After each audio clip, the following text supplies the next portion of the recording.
Buenas tardes, ¿cómo están amigos? Bueno, esto está siendo transmitido en vivo por Instagram, después va a ser subido a mi canal de YouTube.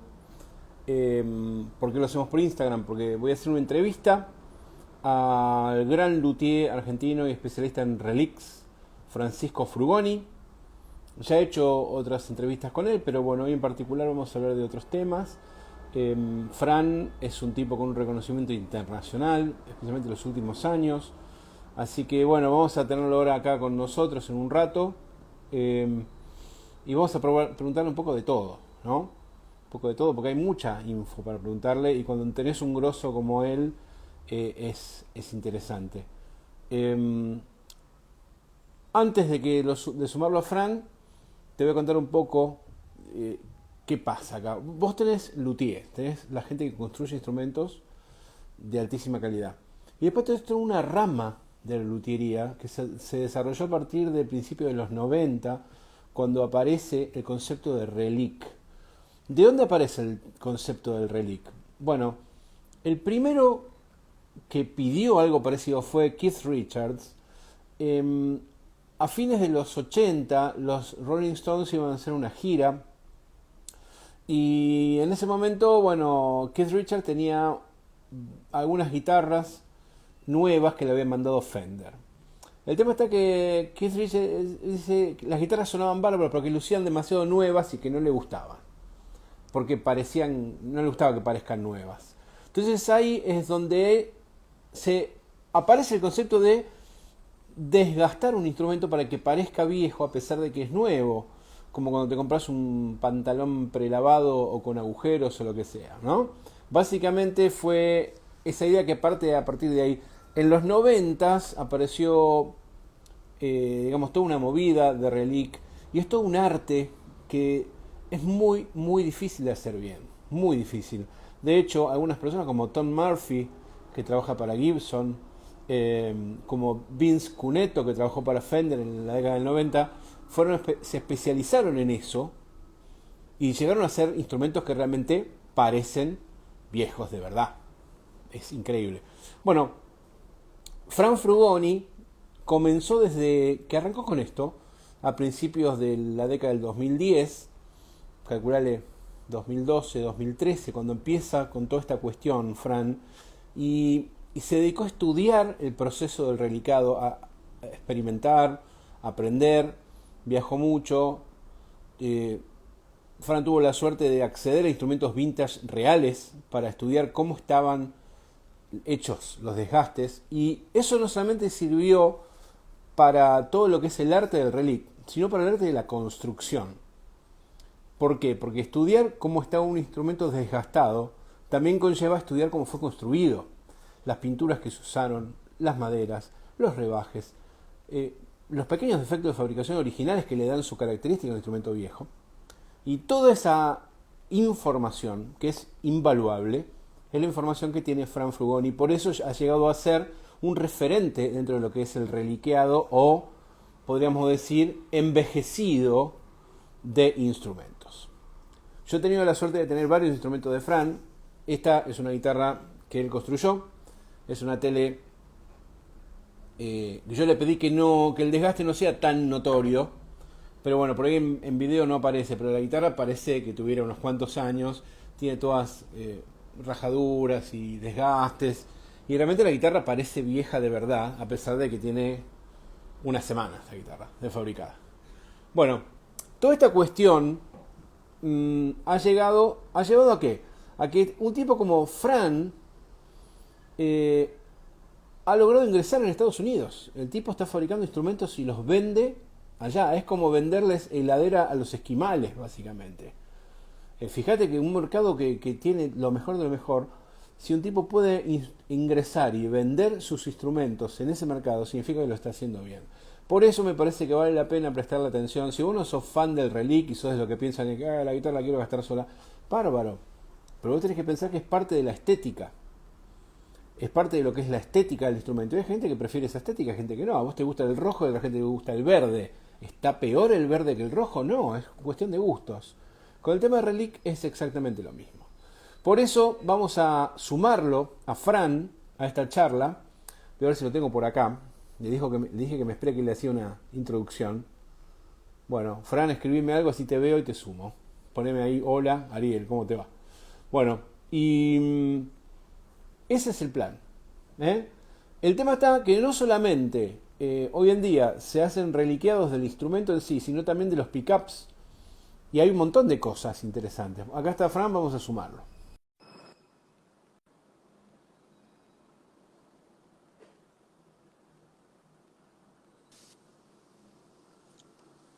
Jesus Christ. Buenas, buenas. Qué bárbaro, estás barbo. ¿Cómo va, mamá? Barbo y pelilargo, bro. ¿Qué pasó? ¿Estuviste en una isla desierta? ¿Cómo fue el plan? Me abandoné, estoy sin tiempo. Estoy sin tiempo para mi cuidado personal. No, estás hermosa, como siempre. Gracias, Bueno, bobo. ay, qué linda. Bueno, ¿Cómo escúchame. va? Bueno, nada, no sé si escuchaste un poquito lo que estaba comentando recién. Un poquito, agarré Eh, justo, pero a ver, vamos de vuelta. Va, no de vuelta, pero refrescame un poquito. no, estaba diciendo que eras lindo y talentoso, básicamente. Ah, sí. Así que bueno, nada, eso. Bueno, Bueno, bien. no, estaba contando un poquito la historia de dónde proviene el Relic, cómo Ajá, nació, todo ese proceso con el tema de Keith Richards a fines de los 80, Vince Cuneto, Tom Murphy, toda esa gente, todo el desarrollo que se hizo y cómo se creó todo un arte específico y que me gustaría hablar con vos primero esa cuestión, porque hay gente que hace comentarios que son realmente increíbles, como, ¿cómo vas a pagar una guitarra cascoteada igual que una nueva? claro. Claro, tenés Sí, que sí, sí, pagarlo sí. mucha más cara. ¿Sabes el trabajo que lleva hacer eso? Porque primero tenés que hacer nueva, y una vez que está nueva, lleva horas y horas y horas de trabajo. Entonces quería que cuentes un poquito, obviamente sé que los procesos son secretos, pero por lo menos que cuentes el tema de las horas y toda esa cuestión de laburo que lleva. Mira, en realidad no son secretos. Digo, está todo en internet. Eh, no hay nada que yo haga que no esté escrito en algún lado, en algún foro, en algún video, eh, en algún tutorial de cómo se hace. El tema para mí, el secreto es haberlo hecho muchas veces, saber cómo hacerlo para lograr que se parezca a un instrumento viejo y, y Mm. el criterio estético de cuánto, digamos, hacer de tal desgaste, de cuánto de tal hacer del otro, pero no es que hay una técnica secreta que yo me voy a llevar a la tumba, ni mucho menos, porque digo, está todo al alcance de cualquiera. Está bien, ok. Vos le estás sacando, digamos, misticismo a la cuestión, pero básicamente, ok, puede estar en cualquier lado, pero una cosa es leer cómo es la técnica, otra cosa es aprender a hacerla y hacerla bien. No, ¿Cuántas bueno, pero guitarras prendiste fuego vos aprendiendo a reliquear? muchas. Muchas prendí fuego y muchas quisiera prenderlas fuego, pero no las tengo conmigo. Están por ahí. Eh, no, prendí muchas fuego, las primeras 10 por lo menos. Y sí, claramente, a ver, creo que eso sí lo llegué a escuchar, el haber tenido en la mano instrumentos originales, con finish original, tanto de amigos como en casas de música en Estados Unidos Claro, o en su momento los que tuve yo, era como tener el metro patrón, es decir, claro. uno hace un metro, pero el metro patrón es el único. Entonces, el tenerlo, viste, en la mano, el tener tiempo para desarmarlo, el tener tiempo para sacar foto de cada detalle para después poder, este, digamos, imitarlo en la medida que pueda.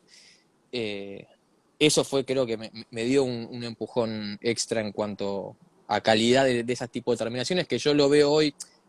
Vos ves relics míos de hace 7 8 años, por ejemplo, Mm, eran mucho más marcados, eran mucho más heavy, eran mucho más poco realistas, se veían más de lejos, pero eran menos realistas. Se claro. notaba que eran relics, no sé si me explico. Sí, sí, sí. Ahora lo que busco no es que digamos, que se parezca a un relic. Yo lo que busco ahora es que Bueno, parezca un instrumento viejo, ¿me entendés? acá tengo el ejemplo. Vos la ves de lejos y decís, ah, está nueva. No, no. Cuando te arrimás, empezás a ver los detalles. Claro. ¿Entendés? cómo está, por ejemplo, los cromados ya no son brillantes, ya ves ese desgastecito ahí, Sí, los tornillos, la pintura que tiene pequeños, ves que tiene, acá se ven las rayitas, ¿ves? Las, sí, las craqueladuras en la pintura, sí, sí, sí, eh, ves acá se ven. Cuando empezás a mirarla de cerca, empieza a parecer una guitarra vieja de verdad. ¿Ves los bueno, golpecitos ahí? sí, sí, sí. ¿Ves acá? Esta guitarra, ¿cuánto tiene esta guitarra, Fran, de fabricada? ¿Una semana? Menos. Menos, 3 días, Sí, 4 días. El sábado sí, lo fui a sí, buscar, ¿no? El sábado me entregó esta guitarra. Esa guitarra no tiene nada de tiempo. Todos esos pequeños detalles se hacen precisamente para que la guitarra parezca. ¿Ves? Fíjate las clavijas. ¿Ves que no están todas brillantes? Están como apagadas. bueno, pero a ¿Por eso qué? voy, a eso voy. Por ejemplo, uno puede comprar unas clavijas Goto ya reliqueadas y van a estar iguales o mejores que las que tenés vos ahí.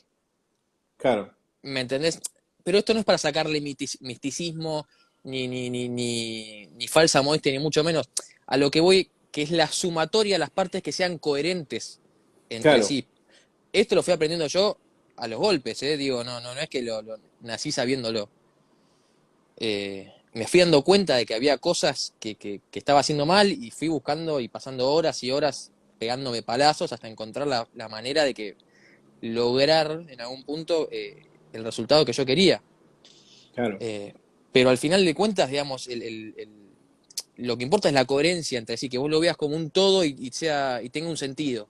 Y que no sea una pintura hecha mierda con un puente brillante, con un pickguard blanco brillante y tornillos todos oxidados. ¿Me claro, entendés? Y a medida que fui madurando me di cuenta que menos es más. Es mucho más difícil hacer que una guitarra parezca vieja claro. sin sacarle cachos de pintura que hacer que una guitarra parezca, ¿me entendés? Que Claro, cagarla a ese es palos, el digo. tema. Claro, porque vos ves gente que agarra una SX y le pasa una lija y, bueno, eso es un espanto. Es mucho más. Es un arte muy complejo hacer una guitarra reliqueada bien, que parezca de verdad. Yo lo he comprobado, he llevado algunas guitarras tuyas en alguna oportunidad a una gira Mm, y todos mis compañeros de banda estaban convencidos que la guitarra era vieja de verdad. Hasta los asistentes, todo el mundo se la comía. claro, ¿Entendés? sí, Entonces, cuando gente profesional dice, o sea, lo da por sentado que es una guitarra, ni siquiera me decían, o sea, yo pensé que era vieja de verdad. claro, ¿Entendés? sí, sí. Claro, cuando la Bueno, cosa es la pasa, idea, digamos, un experto como vos se va a dar cuenta siempre, digo, a un guitarrista que conoce la historia, que conoce los detalles, se va a dar cuenta que es una guitarra añejada. claro. Pero justamente como decís vos, la idea es que, digamos, a un vistazo así simple y de lejos parezca un instrumento viejo. No solo por la facha, digo, también por una cuestión de tocabilidad, desde el desgaste atrás del mango hasta que te chupa un huevo apoyarla contra la pared y que se marque porque ya está Eso te toda iba a marcada. preguntar, eso te iba a preguntar que es interesante. ¿En qué punto, o sea, una cosa, el relic nace como una cuestión estética? Acá hay algunas preguntas que hace, entonces le quiero no es una moda el relic. Me diga que el relic está hace más de 25 años y llegó para quedarse. Las modas van y vienen. El relic es un estilo, podríamos decir. Vos tenés No, el no, Sambars, no tenés solo guitarras eso, Sambars. Claro, fíjate que cada vez más ya hay guitarras que prácticamente no hacen guitarras nuevas. Hoy el Custom Shop casi que no hace guitarras sin relic, las Novo casi que no claro. hay sin relic. Digo, ya pasó a ser un estándar con lo bueno y lo malo que eso tiene, digamos, como algo universal, claramente no es una moda, No, no, por eso. porque, Eso digo, estoy diciendo acá. claro, y a nivel, bueno, digamos, negocio para mí, por un lado es bueno porque obviamente, digo, se transformó en un estándar, y por el otro hay cada vez más gente haciéndolo muy bien, lo cual me pone muy contento porque me genera más presión. Claro. La pregunta, por eso te decir, la pregunta es, el relic nace como una cuestión estética. Ahora bien, ¿en qué incide el relic en la tocabilidad del instrumento específicamente? Eh, Primero y principal en el tema del mango atrás. Eso lo puedes ver vos ahí con la guitarra que tenés adelante, que tenés encima. El que no tenga laca ahí atrás y que esté totalmente pulido y encerado, pero tocando la Es madera, tremendo. Yo cambia tengo mucho el tacto. al que está escuchando acá, miren, esto es, lo que pasa es que esto es nitro, ¿ok? Claro. Obviamente el Relic se hace con una guitarra con nitro, no se hace en poli el Relic. ¿Ok? Para empezar, empecemos por ahí. El Relic en poli queda feo. Ok. Esto es nitro. Y el nitro tiene la característica de cuando vos tenés la mano media húmeda, se pone medio pegajoso. Mm, ¿Ok? Bueno, yo vengo raspando acá y cuando paso la madera esta, sí, sale arando. La diferencia de grip que hay entre una parte y la otra es abismal. es abismal. Sí, sí, sí. Es abismal. Entonces vos venís tocando y es mucho más suave y acá medio te frenás. Por eso tiene esto así. Y hay otro detalle que lo puedes comparar vos ahora mismo con cualquier otra guitarra que tengas nueva. Fíjate el redondeado del diapasón en el Rosewood entre traste y traste, el Esto. suavizado, eso, ¿Ven? Este bordecito acá. Bueno, en una guitarra nueva esto es filoso. Y vos tocas y medio como que sentís el filo ahí. A medida que vos vas tocando, este filo se va desgastando y la guitarra se va poniendo cada vez más amable de tocar. Bueno, esto, exacto. el Relic hace que ya ese filo no esté. Fíjate cómo está redondeadito todo ahí. No sabés lo que es esto, es un placer. No es filoso. Claro. Sigamos. Después, a nivel, digamos, psicológico, si querés, y esto ya es un, un mambo mío que podés o no estar de acuerdo, el hecho de que ya no te moleste que se raye con el cinturón, que se marque con el crash del batero que le pegó fuerte o cuando reventó un palito, te da una libertad que no estás pensando en, uy, que no se marque, uy, que no se raye, uy, que no se... Cuando sacaste esa variable de la cabeza, tenés más espacio en el cerebro para Disfrutás pensar, más el pensar en instrumento, tocar, disfrutás, sí. pensar más en tocar y ya, y no Sí, estar pensando en, se me va a soltar el straplock, no se me va a soltar, qué sé yo. La idea es que no se suelte, obviamente, ¿no? Pero digo, claro. si se suelta y te pasa una guitarra totalmente impoluta, te vas a querer matar. En esta va a ser una marquita más de todas las que ya tiene. Y con respecto a específicamente al Relic, ¿incide en el tono final de la guitarra? Vos sos el único que ha podido probar una guitarra antes de Relic y posterior al Relic, el mismo instrumento. Eh, Sé para mí no. honesto. No, para mí no. Bien. No, no, no, no. No solo eso, mira, justo recién antes de arrancar este live estaba con un cliente y estábamos hablando de eso, ¿no? Ujú. Hablábamos de, che, y si le ponemos a esta guitarra las clavijas originales pre-CBS que porque tienen menos masa, viste, yo decía, bueno, las sí son distintas.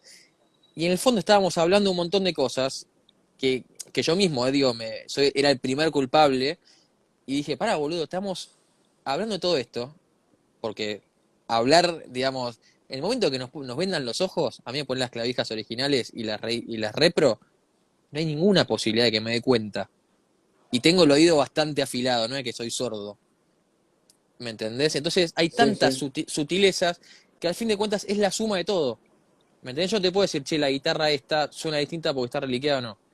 Sí te puedo decir que una guitarra que tiene otra madera, otra pintura, otros trastes, otros micrófonos, otras cuerdas, otro material de cejilla, va a sonar totalmente distinta a una antagónica, ¿se entiende? Pero ¿qué porcentaje de ese total es cada cosa? Tendrías que ir cambiando, viste, una por una, todo con los ojos vendados para decir, ah, ahora, acá me di cuenta de la diferencia, acá es igual, acá no es igual. Incluso teniendo todo lo mismo, misma pintura, mismo hardware, mismo micrófono, ¿eh? La madera es otra. Y va a vibrar, y Sí. tiene digamos, otra frecuencia, resonancia, entonces ya la guitarra es otra. En resumidas cuentas, el tema del Relic es pura exclusivamente, por un lado estético y por otro lado es de tocabilidad, por lo que estamos hablando de que es más amable, especialmente en el mango. El resto de la Sí, guitarra es estético. Pero en el ex- mango lo hace más sí. amable para tocar. Y una Sí, cuestión, como decía, psicológica de saber que no se te va a golpear porque ya está golpeada. eso no quita, y ahí va la parte donde, porque tal vez a mí se me asocia con lógico sentido, no digo con el relic en sí, pero eso no quita que yo haga muchísimo laburo antes de llegar ahí, de elegir la madera, de, digamos, de todo el proceso de construcción para lograr el No, audio bueno, pero por eso, que después pero se ya va a estás hablando, alterar por o no. eso.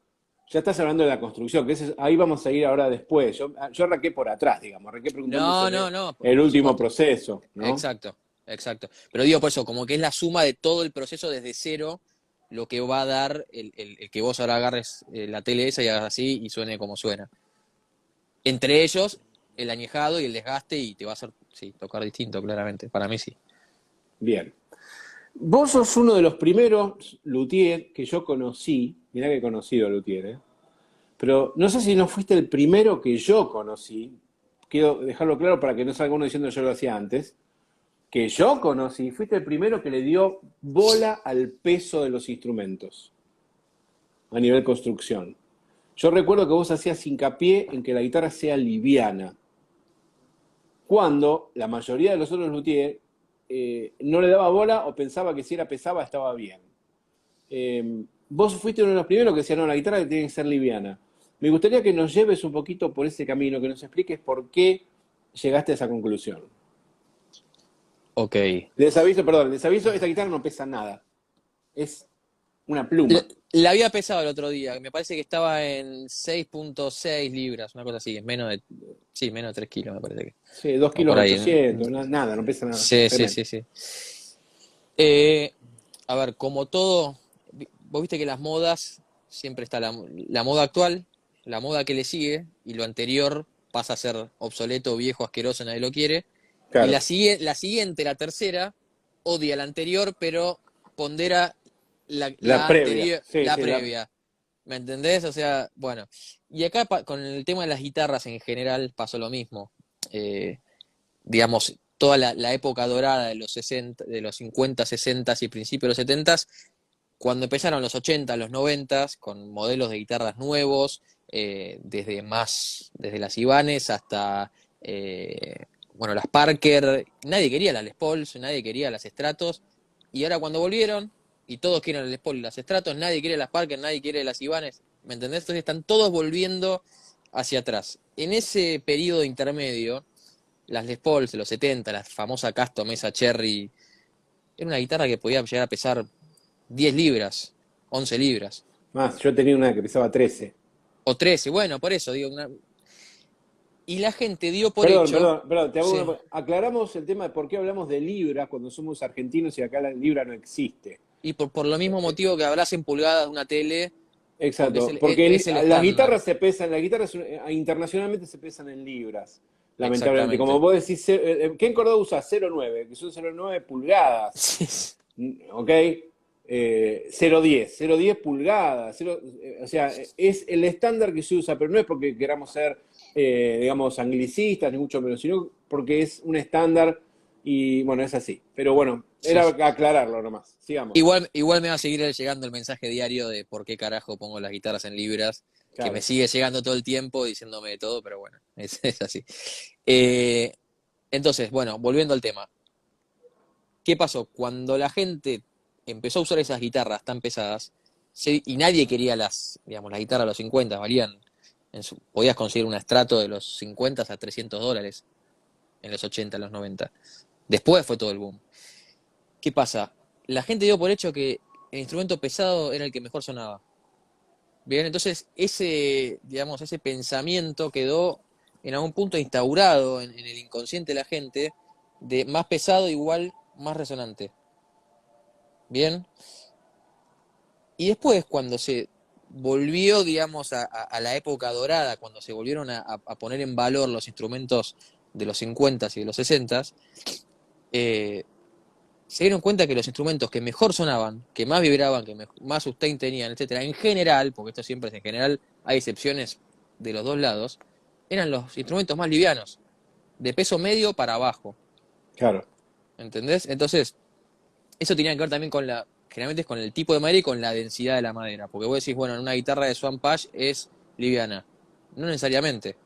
El Swan Patch que cortaban en los años 50 eran árboles recontra viejos, que tenían anillos de crecimiento cada 2 centímetros enormes, totalmente, que eran generalmente de una pieza, súper secos, porque estaban cortados hace un montón, y ya de por sí ese árbol era tenía más aire entre los poros, y era menos denso. Al ser menos denso era más liviano. Y en algún punto ese aire, en mi teoría, que puedo estar equivocado, hace que la guitarra vibre y resuene más. Porque hace como de micro cámaras de resonancia en algún punto. Claro.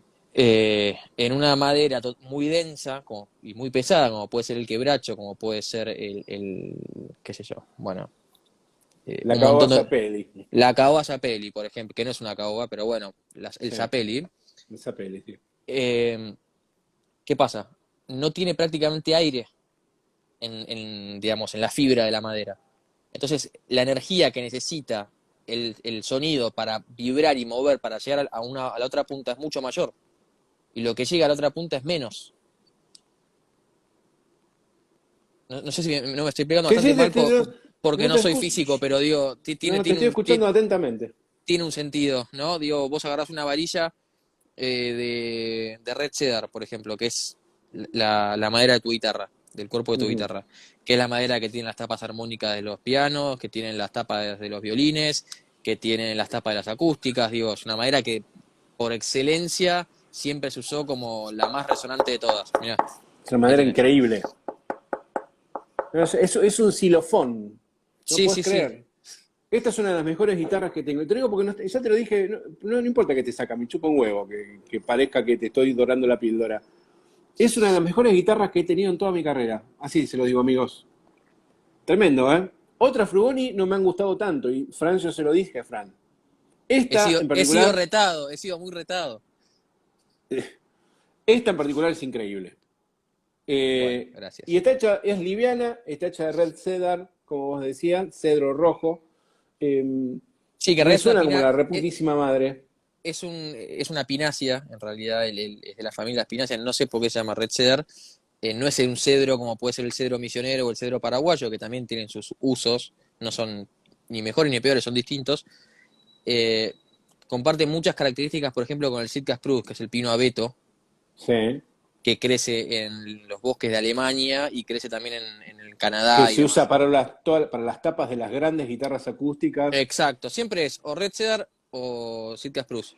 Son las dos, digamos, variables que se usan para todo lo que necesite resonancia, digamos, y transmisión de Claro, sonido.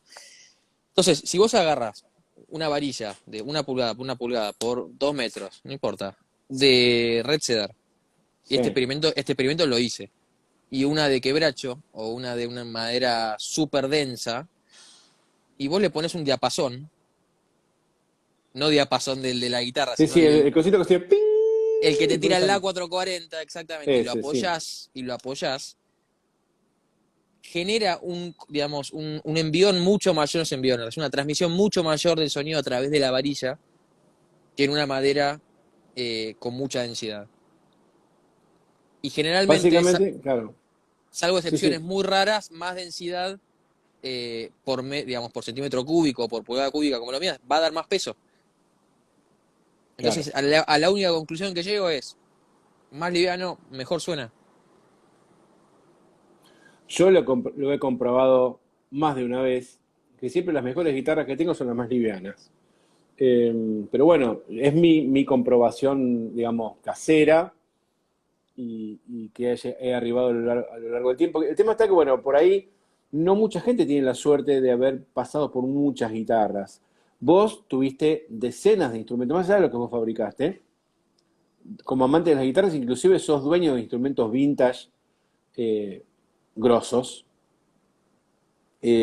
Has tenido montones de guitarras y podés comprobar y podés sacarte la duda. Decir, bueno, a ver, toco con este estrato de los 50. ¿Cuánto pesa este estrato de los 50? Y agarro otro estrato de los 50 y pesa tanto. ¿Y por qué esta suena así? Y esta otra de los 70 Mm, que pesa el doble. ¿Por qué suena menos? Ok. exacto, Y empezás a exacto, sacar conclusiones y claro. después lo llevas a la prueba. Porque como sos luthier, ¿qué haces? Haces una guitarra pesada, habrás hecho alguna guitarra pesada en algún momento, y después comparaste Sí, con una más liviana y te diste cuenta que había una diferencia notable de sonido. sí, sí. Eh, Como decía antes, ¿no? Como hay que hacer siempre hincapié en que hay excepciones, ¿no? Digo, también me pasó de probar, muy cada tanto, pero me pasó de probar una guitarra muy pesada que sonaba de la puta madre, como también me pasó de probar a una guitarra liviana que no sonara nada. Estoy hablando siempre de un promedio, digamos, de un generalismo muy amplio, pero que se suele dar, digo, también las excepciones hacen a la norma, ¿no? Claro, Entonces, digo, el hecho de que haya excepciones también hace que se confirma la teoría, ¿no? claro, claro. Eh, pero sí, por ejemplo, vos agarrás una Les Paul de los 50, en general tienen un peso, no son chamber, no tienen los nueve agujeros, Son with totalmente lift, sólidas. totalmente sólidas y generalmente tienen pesos de 8,5, hay de 8, hay de 9 libras, digamos, por ahí. Vos haces con una caoba incluso de Honduras, que se consiga hoy, una Les Paul que no tenga ninguna, digamos, ningún weight relief, ni ningún chamber, ni nada, que no pesan eso, pero ni en pedo. Salvo alguna, no sé, BOS Gibson super seleccionada que encontraron que te la cobran 15 lucas, ¿me entendés? Claro. Pero en general no lo vas a encontrar, pero es porque la madera que hoy se corta, hoy se consigue, hoy se compra, es otra. Sí, hay un tema importante que quiero dejar aclarado, que la guitarra no es un ítem único, es un sistema, como decía Fran al principio. La guitarra es un sistema de componentes. Tenés el componente que es la madera del cuerpo, el componente que es el mango, el componente que es la tastiera, el componente que son las clavijas, el componente que son los pickups, los potes, la pintura. Cuando todos esos componentes se conjugan de cierta manera, tenés un buen instrumento. Podés tener excelente madera, pero que no suena, ha pasado. O un instrumento, un gran instrumento. Yo he tenido muchos instrumentos de muy alta gama que no me gustaba cómo sonaban. Eh, y he tenido instrumentos de baja gama que sonaban bárbaro. Entonces, Sí, en sí, cierto sí, sí. sentido, es muy relativo todo, ¿no? Pero a grandes rasgos, generalmente los instrumentos más livianos Son más tienden caros y mejor suenan. son más caros y tienden a gustarme más. Hay una foto que circulaba por ahí, una foto tomada en la sección de maderas de Gibson, alguien que fue a visitar la fábrica, había una especie de cartel pegado en la pared que decía que los tablones de 8 libras o menos, el blank, digamos, de 8 libras o menos, era para las R9. Claro, El exacto. tablón de 9 libras o menos era para Sí, las sí, R8. sí, Y el tablón de 10 libras o más iban a la de producción de serie. A sí, las, ahí Gibson selecciona el peso de acuerdo a las calidades. Los tablones más livianos van a las guitarras más caras. exactamente. Y también Es pasa en así. también pasa en los proveedores de madera. Cuando yo compro Swan Pass, por ejemplo, un blank que pesa 10 libras, sale la mitad que un blank que pesa 7. El que pesa Mira, 7 dura publicado 10 minutos. El que pesa 10 dura publicado 3 meses. claro, No es casualidad. Todo lo que construyen eso lo saben y lo buscan. Más demanda, sube el precio. Es la, obviamente. la Claro. ley básica del mercado. Este, que bueno, cuestión. Entonces, yo en algún punto también hago lo mismo. Quiero decir, cuando a mí me encargan una guitarra, yo ofrezco diferentes variables, no solo en el tipo de madera, sino en el peso. Digo, che, mira, Ariel, ¿querés una tal modelo en Swan Pass? Ok, tengo un Swan Pass no sé, que pesa el blank 9 libras para terminar pesando la guitarra 7,8 y Claro, tengo uno que te va a pesar la guitarra 7,2. Este claro, vale tanto más. Entonces vos puedes claro. elegir, ¿entendés? Porque a mí también me sale más caro ese blank. No es que yo estoy haciendo negocio con... Eso te iba a preguntar. ¿Vos cómo seleccionás las maderas para tus instrumentos? ¿Cómo la ¿Qué selecciono? parámetros, claro, qué parámetros usás? Vamos a suponer que vos construís muchos instrumentos que no nacen con dueño, sino que los Mm, construís vos como stock y mm, después los vendés, ¿no? Los mm, exportás o se los vendés a gente de otro lado, o acá, qué sé yo, hay gente que te llama y vos tenés algún instrumento en stock, por ahí sí. generalmente. Vos cuando construís un instrumento que no tiene dueño, o sea que nadie te dijo quiero tal cosa, tal otra, sino que vos lo haces de acuerdo a tu propio concepto. Mm. ¿Cómo elegís las maderas? Yo a la hora de comprar, digamos, ya pasan por el filtro de mis proveedores, que a la gente que yo le compro madera siempre, digamos, no vende madera de baja calidad. Ujú, Toda la madera que vende es buena y está al nivel de lo que yo uso. Digamos, da la talla de lo que yo siempre uso. Entonces, yo no es que voy y digo, bueno, no sé, salvo en algunas excepciones, como por ejemplo con el Brazilian Rosewood, sí, por ejemplo, ahí lo selecciono personalmente yo. Pero claro, para el Maple, por ejemplo, yo lo compro. Después elijo en base a la guitarra que voy a hacer, de los 40 tablones que tengo, que son todos buenos, la beta que necesito, el tipo de corte que necesito, el espesor que necesito, el color que necesito, la resonancia que necesito. ¿Me explico? No, no es que yo voy y, por ejemplo, o sea, hay 100 tablones de maple y digo, bueno, a ver, me llevo estos 10. Claro, Ya seleccionás. mis proveedores hacen ese filtro de lo que no sirve, no me lo ofrecen, ¿sabes? Porque saben que se los revoleo por Claro, la cabeza. Entonces, ya directamente saben que no me van a ofrecer algo que no que sea malo porque saben que van a perder plata, pues se lo voy a devolver y no les voy a comprar claro. más. Entonces, todo lo que me venden es muy bueno. Y después yo hago mi filtro personal por instrumento. Todo lo que tengo estoqueado, ahí elijo. Digo, bueno, de Ujú. estos 30 que compré, que son todos muy buenos, para tal modelo me sirve este pedazo. Y con respecto al tema del estacionamiento de la madera y del índice de humedad de la madera, ¿cómo lo manejas a eso? Bueno, eso hay digamos, yo creo que es la mayor limitación que tenemos acá en Argentina, sobre todo los que trabajamos en la zona de la pampa húmeda, por decirlo Sí, de alguna la manera. pampa húmeda, La sí. pampa húmeda, digamos, siempre vamos a tener una base de humedad. ¿Está todo bien? No, tengo el gato que quiere Ah, comer. ¿Alguien le puede dar de comer al gato? Pues me está quemando la cabeza. Perdón, ¿eh? Perdón, disculpa, eh, seguí. no, no, no, no, no pasa nada. ¿Qué te estaba diciendo? Me olvidé. Ahí De la está. pampa De húmeda. la pampa húmeda. Cuando uno construye acá, tiene un piso de humedad que es bastante alto. La madera, al funcionar como una esponja, va a Bien. absorber y va a... Se Boludo, perdió, boludo, ahora se perdió el clima, boludo, ahora no podemos hablar en serio, boludo. ¿Qué querés que te diga? ¿para qué marca come el gato de comida? No sé, que come el gato. Un día, boludo, mi mujer se va. Se fue, no sé dónde carajo. El gato es de ella, de la gata, perdón, Lisa. Es de mi mujer. ¿Viste que los animales siguen a su dueño a todos lados? Bueno, a mí no me da ni cinco de bola. Yo no entiendo nada de animales. Y un día se va mi mujer de vacaciones a visitar a una amiga y estuvimos 4 días solos con mi hijo. Entonces un día llama por teléfono a mi mujer como 2 o 3 días después y yo le digo, escúchame, el gato está todo el tiempo a los gritos parado al lado del plato de comida. ¿Qué quiere decir? Me dice, ¿tiene comida? Le digo, no, tenés que ponerle comida. Ah, bien.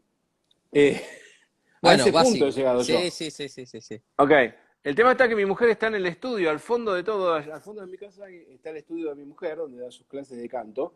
Entonces ella Ok, no la escucha, la gata. Entonces la gata viene acá y así, me quema la cabeza al lado hasta que voy y le pongo comida allá. ok. Así que bueno, nada, eso, pero ya se fue. Bien.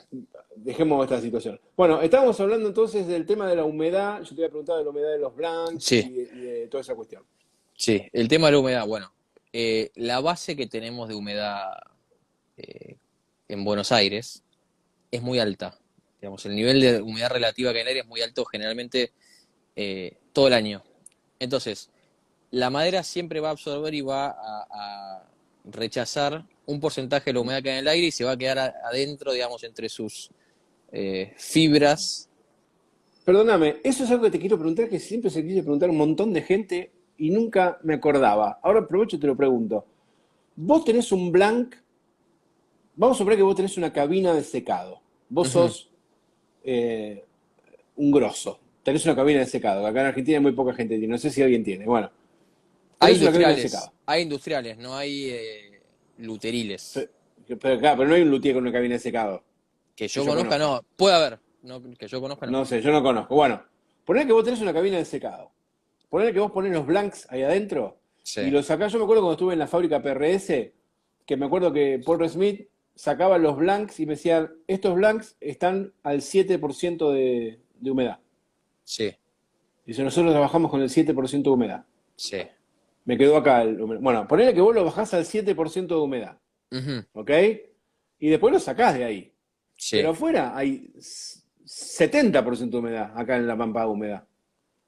con Entonces, suerte, con suerte. claro, Un día entonces, seco, sí, sí. vos secaste la madera al 7%, la sacaste de ahí adentro y te pones a hacer la guitarra. Tenés que cortar, cepillar, pegar. Ujú. La madera no vuelve a absorber toda la humedad de nuevo. Sí, Entonces, ¿para qué carajo la secás? Esa es la porque, pregunta. bueno, a ver, ya de por sí toda la madera que compro ya viene presecada de origen. Hay un tipo de secado que se llama Kill and Dried, que es el secado a horno, básicamente, que Ujú. ya sale así digamos, de los aserraderos. A los proveedores de maderas para instrumentos ya les llega secada a horno y a mí ya me llega secada a horno. Bien.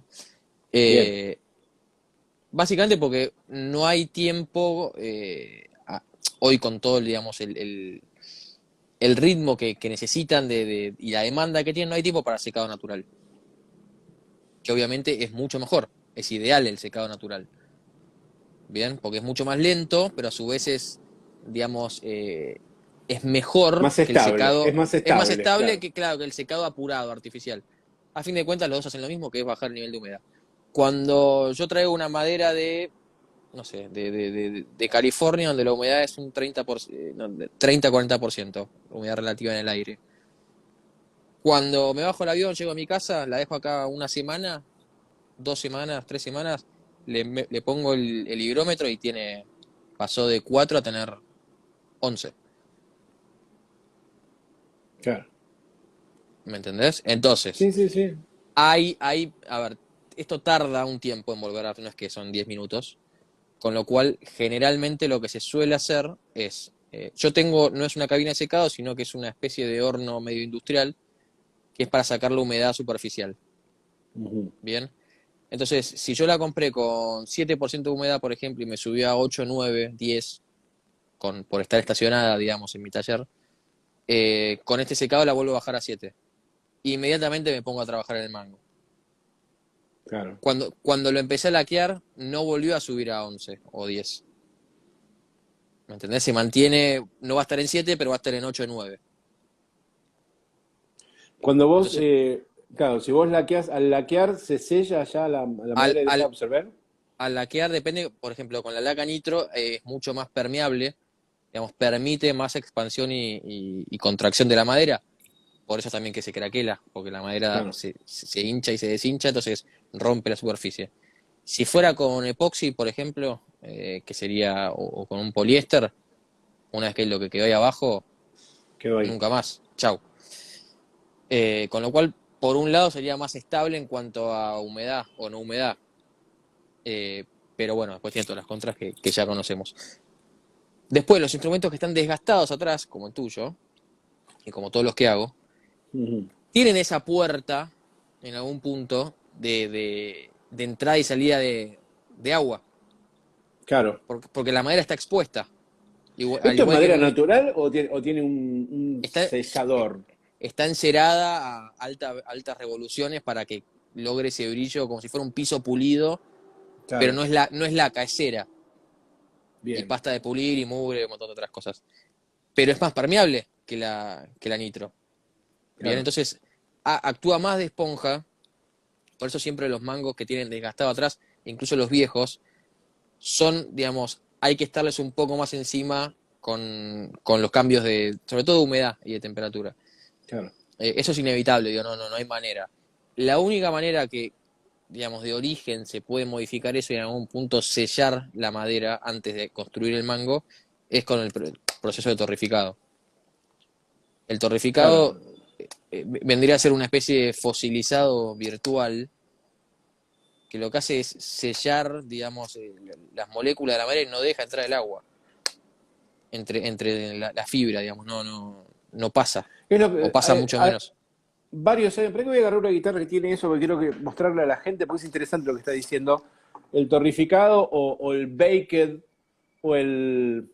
Tiene varios nombres, ¿no? ¿Para qué voy a agarrar? Vos podés charlar mientras, si querés. Sí. No, una cosa que está bueno aclarar es que hay dos tipos de, de Bueno, torrificado.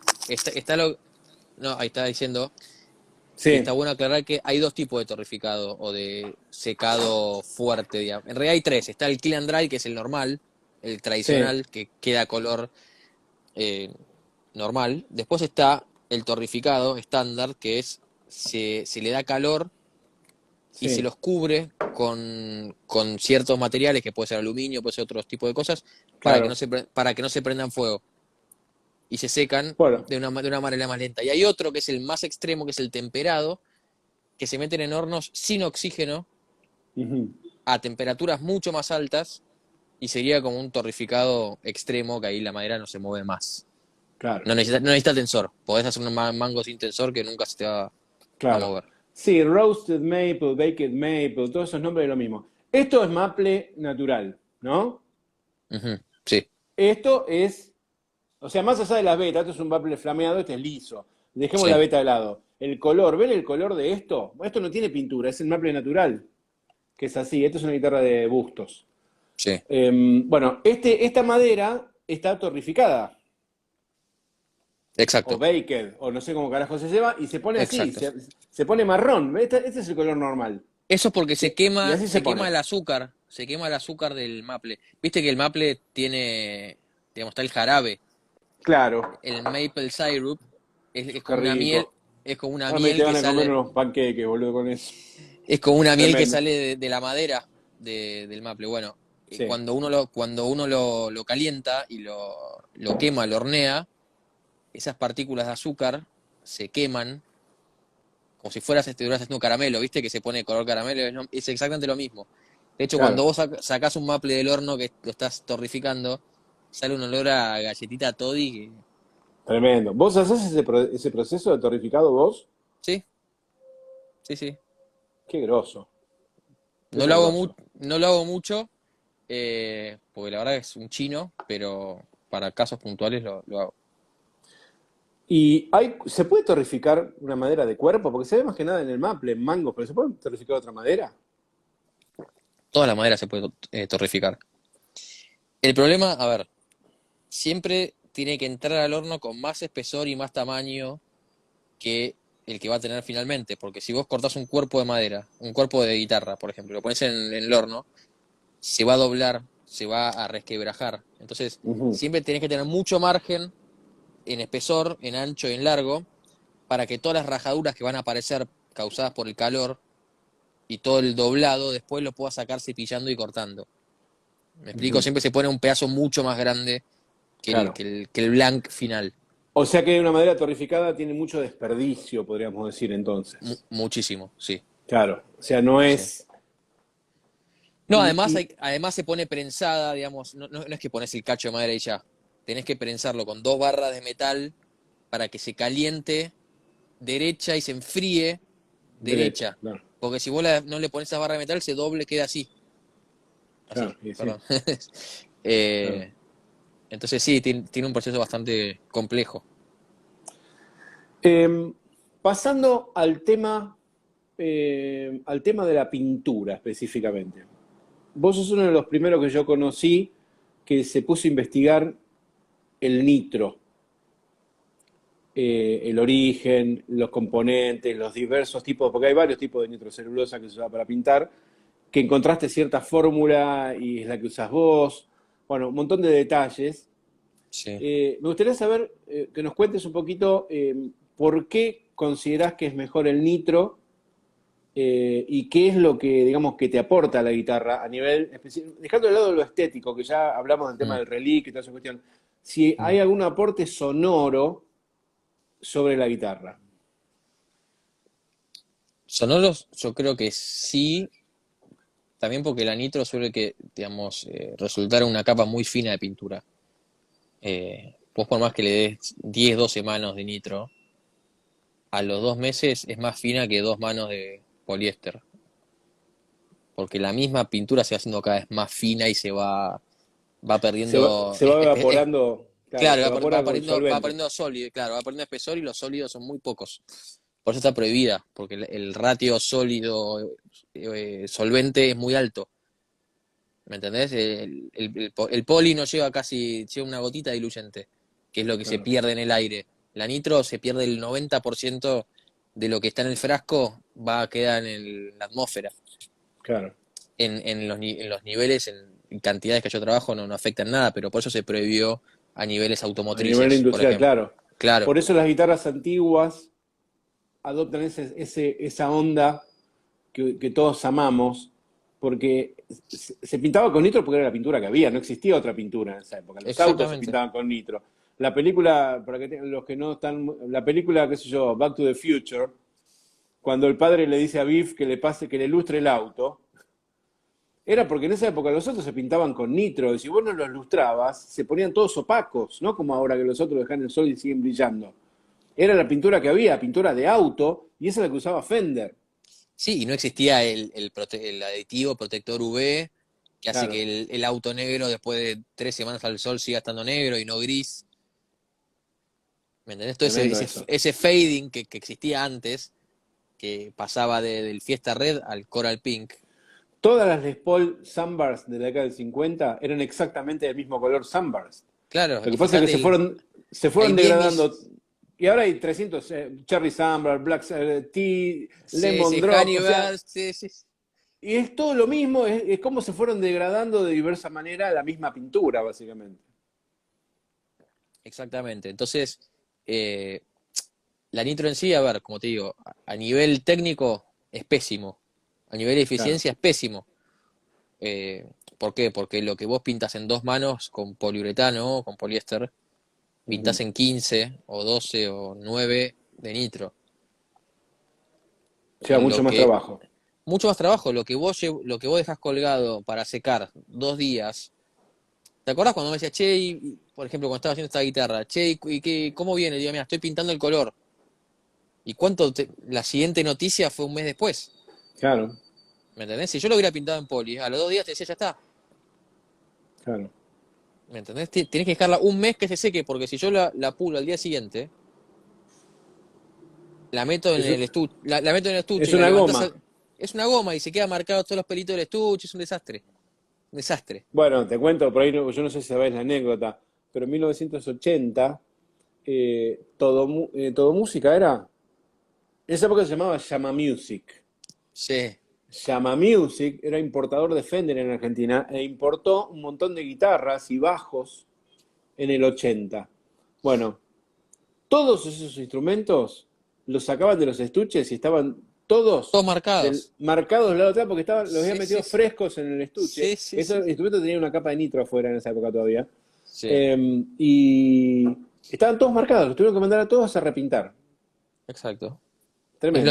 Es lo mismo que hubiera pasado, por ejemplo, si yo esa guitarra la pulía y la lijaba y la pulía a los 2 días de pintar, por ejemplo. Claro, Entonces, hay un momento en el proceso donde yo estoy construyendo que es tiempo muerto, donde no puedo dar avances, donde cuando me escribe el cliente es, che, no hay nada, estoy novedades. esperando, tengo que esperar, Te claro, mando, te mando otra foto si querés, dale, tomá. Te mando 10 de diferente ángulo, pero está en el mismo lugar, porque claro, no puedo hacer otra cosa que esperar. Obviamente que en verano ese proceso se acelera un montón, ¿no? Digo, claro. baja de un mes a 3 semanas y en invierno pasa de un mes a mes y medio, casi 2 meses. Mm. Y si te agarra una época de humedad como suele pasar acá en Buenos Aires, por No, ejemplo, no puedo, en uf, realidad sí, a ver, puedo pintar una cosa que en general pasa con la nitro, que es los días de lluvia no se pueden pintar. Eh, yo en realidad técnicamente puedo pintar porque en la fórmula que armé y el diluyente que uso me permite pintar un día de lluvia, pero sigo sin hacerlo porque el secado es más lento entre capa y capa. Entonces le puedo dar claro, una mano y tengo que esperar hasta el día siguiente para darle otra. Cuando un día de sol y calor y poca humedad claro, le doy 5 manos, 10 manos el mismo día. claro, tremendo. Bueno, y el último tema que te quiero preguntar, porque si no vamos a estar 50 años, la verdad que me quedaría años hablando con vos, pero bueno, específicamente ahora, algo que no te incide directamente a vos, pero que tiene que ver con los instrumentos. Voy a usar esta guitarra también de ejemplo. El reliqueado de los pickups. Ujú. Específicamente, más allá de la parte estética, el tema de los magnetos y el envejecimiento del magneto. Eh, Algo que sucede específicamente en las guitarras viejas, que los magnetos con el tiempo van perdiendo fuerza y la guitarra suena diferente. Eso ya lo sabés.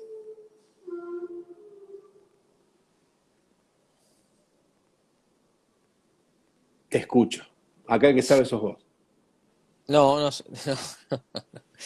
Eh, ni, porque yo, a ver, coincido con vos, digo, con el tiempo un pedazo de imán magnetizado, que en realidad el imán es imán cuando se magnetiza, antes es una aleación Claro, de metales, claro. debería ir perdiendo carga, ¿no? Sin embargo, me pasó de medir muchos pickups vintage, PCBs, pickups que vale el juego $3.500, el pickup solo 1.000, con bobinado original, con bueno, todo Y hay un aparatito que te mide El medidor de Gauss. sí, exactamente, que te Mm. mide qué tan magnetizado está en comparación con un micrófono moderno.